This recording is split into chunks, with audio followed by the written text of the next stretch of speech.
But it's kind of like also when you tilt this conversation to racism, and I don't want to equate the two because those are two different things. You know, for racism to exist, there have to be those black junior partners.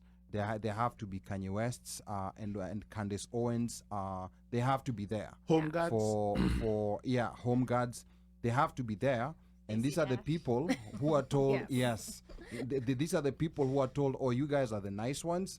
And then now, because they're secretly being praised, they come out, you know, like very aggressive, even more than the actual racists. Mika, kama unatusikia, what were your thoughts on what happened on the Senate floor? Mika? It was a political attack. There's no other excuse that anybody can make. It's just that somebody was smart enough to quote a law that they understood and brought it out, because there was no reason to start debating about what she was dressing or how she was dressing. I think she was not exposing anything, and it was hot. Nairobi is hot. So she was actually dressed with the weather.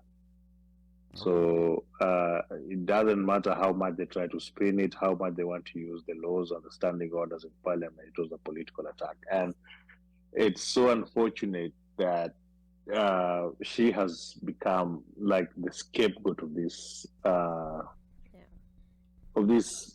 election cycle. Remember, and it's so unfortunate. There's always somebody. There was Shebesh, who was like this, always attacked on things. Then the other parliamentary session, there was, what was her name? Millie Odhiambo. Millie Odhiambo. Yeah. Right, and then now here you see it's her who's been picked. It's so unfortunate there is always that woman representative who just has to be picked on and ridiculed all the time. Every time we have a session of parliament. Yeah. Okay. Back to you, Ali. All right, thank you so much. So now let's go to the lady who Gloria. Yeah, to Senator the one. Gloria. Yeah, to the one who had her cycle, and I can't pick up that comment, but Onyango previously was saying that that he doesn't believe, you know, like that was actually, you know, like her monthly cycle. You know, she was dressed in white and she dyed red. That's according to Onyango. That's what he says. You know, it was deliberate, and it was meant to send a particular message. So Nora, let me come to you on this first. You know, like what do you think? Do you think it was an accident? Was it deliberate? And if it was deliberate, what was it meant to achieve? I honestly believe that whether it was an accident or whether it was a message in terms of activism, she is entitled to do that in her capacity as a leader, because menstruation is a part of who women are. Okay. And each of us as human beings are bags of blood. You will always bleed, whether it's a paper cut that you get at the office or not. If you injure yourself at the office and for some reason some blood goes on your shirt, no one's going to ask you to go home because you have a blood stain on your shirt. It's equally blood. I honestly do believe that as much as there's the expectation that women should wear darker clothing when they're on their period, it's not something that you have to mandatorily adhere to.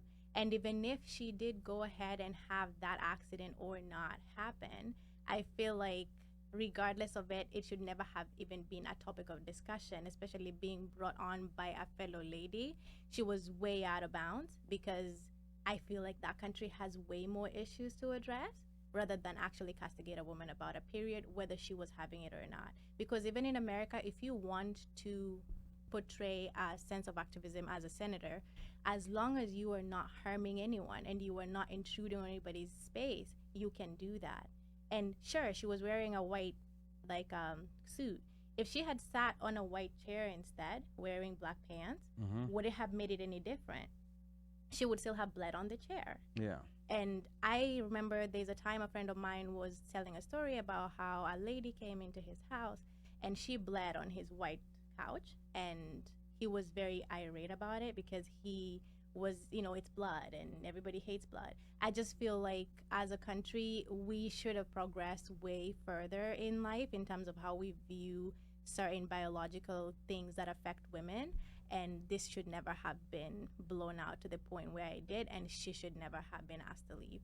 Yeah, because this is now international news. Like BBC is covering, a lot of European media is covering it, and they usually like covering such things to try to show that that an African country is very backward, and these are the things that they're discussing about. Now, Kenyan Jui here is saying nobody's arguing that women who are on their monthly cycle should not be allowed in parliament. This is a grooming and hygiene issue, plain and simple. Stop conflating issues to drive a feminist argument. You're putting out the suggestion that the lady was kicked out, I think, because of her periods. No, she was kicked out for violating basic hygiene and grooming standards. Period, in capital letters and Why a are you smiley reading face. that? I'm just reading what he wrote. No.